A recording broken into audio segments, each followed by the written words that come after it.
Hey everybody, welcome back to the channel and welcome to the Treasure Panda Exodia FTK tutorial, I guess. I'm just going to be doing one of these because this FTK takes forever to pull off.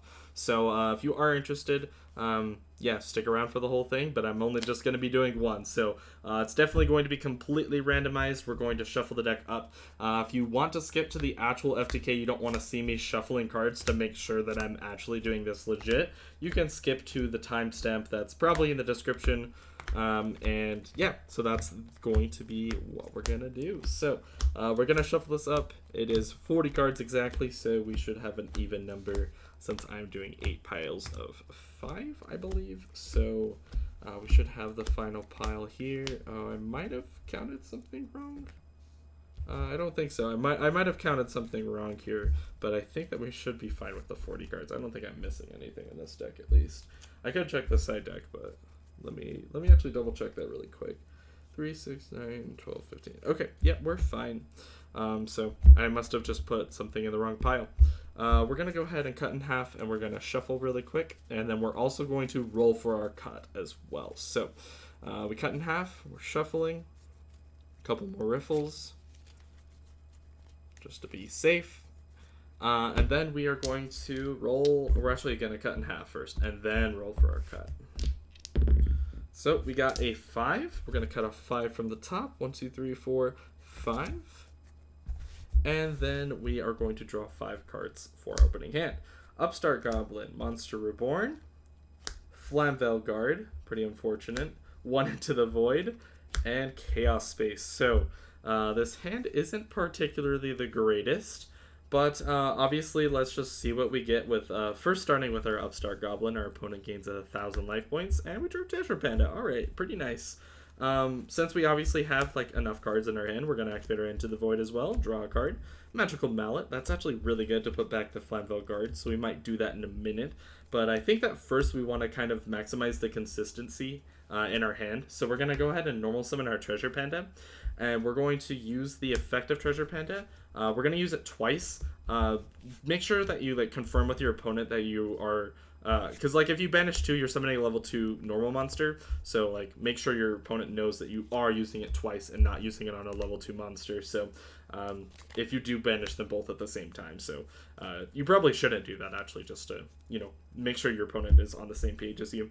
Anyways, let's activate a Magical Mallet, and we're going to send back this Flamvel Guard because it's obviously a brick. And we're going to shuffle our deck up and then draw a card off of this. And then we're probably going to use the Treasure Panda to get rid of the Magical Mallet as well. So Mallet goes bye-bye, and we get to, we're going to cut in half, and then we'll draw our card. And we drew into a Chaos Space. That's actually kind of bad, but that's okay. We're going to use our Treasure Panda to get rid of another spell, and we're going to summon, we should definitely summon the Flamvel Guard just to get that especially out of our deck, because like drawing these is fine because we have Chaos Space, but drawing the Flamvel Guard is pretty bad. In fact, this probably should be a dark normal monster, but we're just playing Flamvel Guard for now. Anyways, let's go ahead and let's link off this copy of the left arm of the Forbidden One, and we're going to go into, I think we should go into Link Crevo honestly here, just because it is like a dark monster that we can banish later. For BLS with Chaos Space.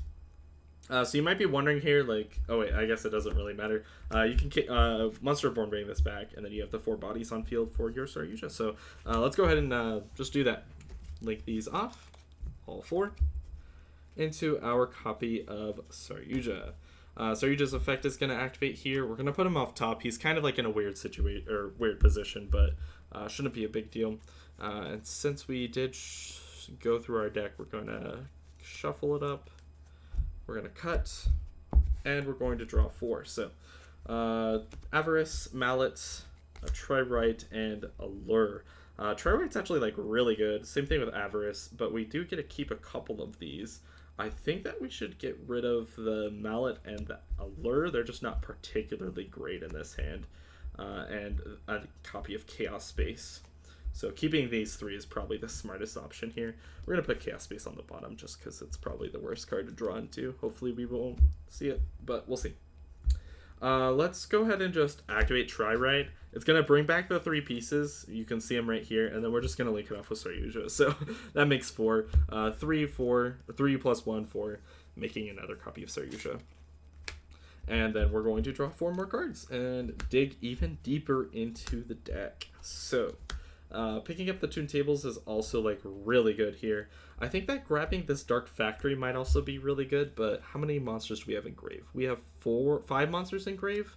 I think it's not a big deal if we grab the Dark Factory because we do have 3 more pieces? 2 more pieces in the deck. Do we have another way to get another one to field? We can Toontable into something else. Toontable, like Chaos Space works. I think that we should probably... Actually, we should be fine with the Dark Factory and then getting rid or keeping those back in the deck. So I think that's what we're going to do. We're going to go ahead and activate this Dark Factory, and then we're going to bring back the 2 Exodia pieces to our hand. We're likely just going to be shuffling them back into the deck with another Saryuja. We're not going to actually be using their... using them for like a real purpose, really. Let's use the Dark Factory as banished for Treasure Panda. Same thing with the Try Right. So summoning 2 more pieces right in a row. Summoning these 2. And then from here, since we don't really have a lot of fodder, since we have literally no more normal monsters in the deck, we have a couple options. We can summon 1 from hand with Saryuja. Or what we can do, which is probably what I'm going to do here, is just link this off for a Link Spider, and then link the other one off for an Imduck, because that's just the best way to get like them into the graveyard with keeping bodies on the field. So that now that you have the 5 monsters in grave, you can activate this Pot of Avarice, return these all to the deck, minimizing your bricks because you have these 2 in hand, and you can still bring back 2 more bodies with the Treasure Panda as well. So we'll see what we draw here. And it doesn't matter if we draw 2 bodies or whatever, because we can still like Saryuja shuffle them back. Since we will still, regardless of what 2 cards we draw, we'll still have 1 normal monster in the deck. So this is probably the safest play, I think, with maximizing how much your advantage, I guess. So drawing into a Flamvel Guard and an Allure. Yeah, we did draw, obviously, the Flamvel Guard, which is pretty rough, but it's not a big deal. Saryuja's effect is going to banish this, and we're going to get access into our right leg. And we're also just going to banish the Monster Reborn, even though like it's not needed right now. We're just going to do it just because it minimizes us drawing this piece off of our next Saryuja. We're going to link off everything except for Imduck, I guess, as like the best utility on the field, so it's like whatever. Into another copy of Saryuja, and obviously we did recycle our other Saryujas with Pot of Avarice, which is pretty nice. Saryuja's effect is going to go ahead and draw us 4 more cards, drawing Summoner Monk, the Exodia Head, Magical Mallet, and that next card was Reasoning, but it doesn't matter. We're drawing a Primal Seed. That's actually like really good. So we can just put back all 3 of our bricks, and then we're just going to bring them out probably immediately after, which you'll see here in a second with our copy of Chaos Space. Is what we're going to activate here. We're going to discard this copy of Summoner's Monk, and it's going to go ahead and search us for our copy of BLS. And unfortunately in this deck, I guess I didn't really think ahead with building. Shoot. We're fine here. We have the Sylvan Princess Bite as our light monster, which should be fine. But we're okay. So Chaos Space is going to the grave. Then we're going to activate... honestly, we can banish like our Exodia Head because we're going to get it back later. So it doesn't matter if we Allure here. So we're going to go ahead and Allure, get a Reasoning, get a Treasure Panda. Obviously, we're going to just be banishing our Exodia Head since it's the only dark monster in our hand, which we'll get this back later, so don't worry about that. Saryuja's effect is going to special from hand, and the effect of Treasure Panda is going to banish the Allure, and we're going to go ahead and search for, I guess special rather, an Exodia piece. Next, I don't think I want to use Chaos Space here, but we might have to, like as banished for Treasure Panda, because I'm not really wanting to use this Reasoning.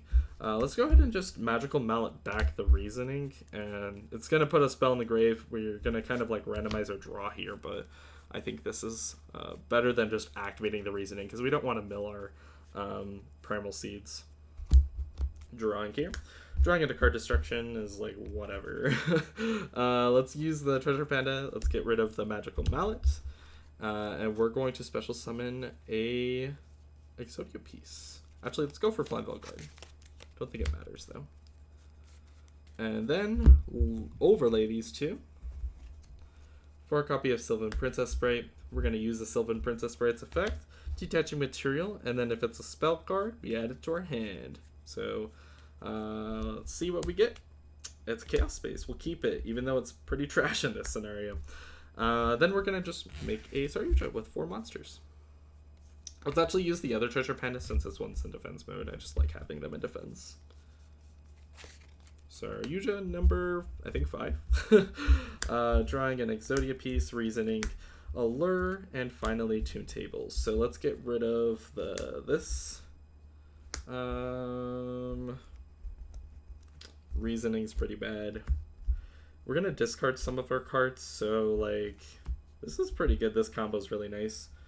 I think the card destruction doesn't matter in this situation. Actually, let's get rid of the Chaos Space just because like we could draw something with it, I guess, off of the allure that we can card destruction away. Anyways, then let's go to table. We're gonna use all of them, so we're gonna burn through them. This card's like really nice to start off with, but we obviously drew it really late in the game, which isn't the biggest deal ever, but it is kind of sucks, but it's whatever. Getting our Toon Cannon Soldier. And obviously, if you're in time at this current moment, since this is literally taking me like 12 minutes to do this, you could special the Toon Cannon Soldier off Saryuja, tribute itself, burn 5, and then just end main phase, and then you win the duel. If you wanted, obviously, if you just didn't want to continue playing, or if you just want to troll your opponent, you can keep going. Activate Allure. We have a Dark to banish, obviously, so we're going to do that. Drawing 2 more Chaos Spaces. Nice. Yep. And then let's... I don't know if I have a Dark Monster I can put back with Chaos Space in the grave. I do not. So let's put one in the grave, I guess. Let's activate our... activate our Treasure Panda. Let's get rid of the Allure. Yep. And we're going to summon our final Exodia piece. And let's link it off for a Link Kuriboh. And let's just link off the Link Kuriboh and the Saryuja. I just want to draw is honestly what I'm doing here. There's not really any reason to it, so we're just going to go for Reproducus. Then we're going to banish a Light and a Dark, being a Link Kuriboh and our Princess Sprites. I guess the Light monster actually works with the Chaos Space, doesn't it? So I probably didn't even need to go through that, but I did anyways. We're going to get our BLS, and then we're going to use our Chaos Space to put back our Link Kuriboh. And draw a card. So this is going to get banished. We're going to draw. Drawing Instant Fusion, kind of bad. Let's go ahead and set a Primal Seed. Actually, let's go ahead and... does it matter? I don't think so. Maybe we should just try drawing like a bunch of cards off of this, because we're going to Primal Seed. Let's see what we can add back. We definitely want to add back the Dark Factory. And maybe the Exodia head? I don't know. Kind of a weird card. Let's add back Upstart. We're actually Into the Void. It does the same things. Plus we already into voided this turn, so restriction doesn't matter. Let's go ahead and activate the Into the Void. Draw a card. Another Dark Factory. Nice. Let's go ahead and set these two. Since we can activate normal spells to turn their set. Let's activate Card Destruction. Get rid of 3. Draw 3. Drawing our final Primal Seed. And that should be honestly game there, because flip up Dark Factory. Add back 2 pieces. Flip up Dark Factory. Add another 2 pieces. Which are those 2. And if you wanted to play safe here, because like just in case your opponent had something, you can activate something like Pot of Avarice and shuffle back a bunch of your extra deck stuff, like all 3 Saryujas, I'm pretty sure, which we have in grave. And yeah, just shuffle back literally all 5 extra deck monsters in your graveyard. Except, actually, you're going to want to keep one of them and shuffle back the Flambeau card. Hopefully you don't draw the Flambeau card in this situation, because you're going to want to use your Treasure Panda, which we'll see here in a second. I'll show you. So since your Avarice goes to grave, you're going to want to use your Treasure Panda to banish the Primal Seed, just in case. Just to play like super safe. And then it's going to special summon. Oh wait, I forgot to draw. I forgot to draw with Pot of Avarice. So let's draw our 2 cards here. Let's see, Mallet, Summoner Mount. Cool. So yeah, banish that, and we're going to summon the Flambeau card. And the reason we do that is so that we can activate our Primal Seed and use our Primal Seed to target the Primal Seed, which our opponent doesn't know that it is Primal Seed since it's face down. Unless if they're following, then they understand. But yeah, you can target face down banish cards with Primal Seed. Your opponent just like doesn't get to confirm what they are since they are cards. So there's no specific like requirement of what this card has to be, so Primal Seed can target it. But you don't have to show your opponent what it is, which is pretty neat. So you just add it back to hand. Obviously it's a Primal Seed, which is really nice. And at this point you have all 5 pieces of Exodia, which you can obviously reveal to your opponent, and you win the duel. So just to confirm, all 5 differently named pieces of Exodia, and you just won the duel, which is pretty cool. If they somehow happen to like get rid of this in any situation, I don't know how they would like stop the FTK. You can go with a Cannon Soldier, like bring this back and then summon it like with a Saryuja or something, and then just start like tributing it off. That's like also a possibility. It's very, very rare that that situation ever comes up. It's like almost impossible, in fact, but you can definitely FTK your opponent with Toon Cannon Soldier. It just is like a little more effort than the Exodia is, and obviously, as you can see, this combo took like 17 minutes to pull off. And if you do it, you know, obviously you do this and then your opponent does a 16-minute turn, you had a 30-minute turn, and then you're going to be going into time in game 3 most likely. So that's why the Cannon Soldier and Galgar Cowboy can come up in some situations. Also, really quick deck change if you guys want. You can change this Flamvel Guard for Moki Moki because it's a light monster that you can discard with Chaos Space. But I guess there's nothing you really can add with it. But the main thing with it is that you can actually just add your or use your BLS to banish the Moki Moki and like a Exodia piece instead of the Flambeau Guard. So yeah, you probably should be playing Moki Moki over Flambeau Guard in this specific build, unless if you're playing like Formula Synchron, then you can figure something else out. But yeah, that's gonna do it for today's video. It was definitely a long one. Hope you guys enjoyed the FTK tutorial. It was definitely a long-winded explanation of how it works, but I hope you guys got at least the general idea. It's just Saryuja Turbo. So yeah, hope you guys enjoyed, and I will see you guys later.